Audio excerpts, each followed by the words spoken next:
ស្រឡាំងតែចិត្តបងបែរជាស្រអាប់សម្លឹងមុខអូនចិត្តបងស្ទើរតែស្លាប់ដឹងថាថ្ងៃនេះជាថ្ងៃចុងក្រោយដែលយើងត្រូវលាបែកគ្នាទាំងស្រណោះដៃដែលធ្លាប់កាន់ពេលនេះត្រូវរបូតបាត់ទៅមិនមែនមិនស្រឡាញ់មិនមែនបងមានអ្នកថ្មីតែព្រមលិខិតចាឲ្យយើងមានត្រឹមន័យមានត្រឹមអនុស្សាវរីយ៍តែគ្មានវាសនាដើររួមផ្លូវទោះចង់ខត់ក៏មិនដឹងប្រហែលផលអ្វី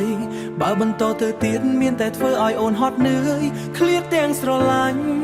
ឈឺចាប់ខ្លាំងណាស់ដឹងទេព្រោះចិត្តនៅក្បែរតែខ្លួនត្រូវដើរចេញឆ្ងា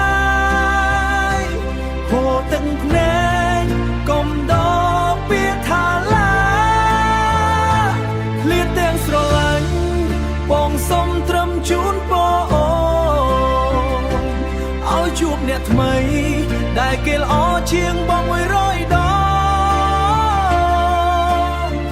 ទុកឲ្យបងចង់ឲ្យតែអូនបានសុខធ្លាប់សន្យាថានឹងមិនទៅណាឆ្ងាយពីគ្នាតែពេលនេះត្រូវឲ្យសន្យាចោលទាំងបង្ខំបើចិត្តក្រោយមានពិតសូមឲ្យយើងកុំបែកគ្នាទៀតណាឲ្យយើងបានក្បែរដូចអ្វីដែលចិត្តយើងប្រាថ្នាឃ្លាតទាំងស្រឡាញ់ឈឺចាប់ខ្លាំងណាស់ដឹងទេព្រោះចិត្តនៅក្បែរតែខ្លួនត្រូវដើរចេញឆ្ងាយហូរទឹកភ្នែកកុំដកពាក្យថាឡាបងសុខចិត្តឈឺចូលចាញ់ព្រមលិខិតដែលបងបែកយើ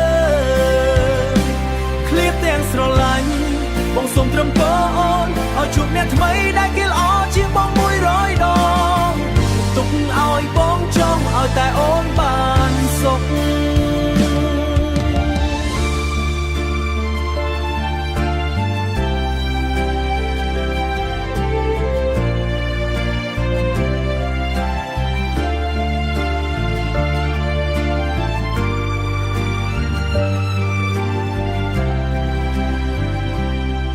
ខ្លួនឲ្យល្អណា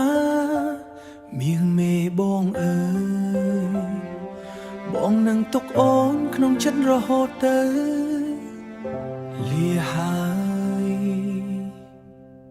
ម្ចាស់ស្នេហ៍បង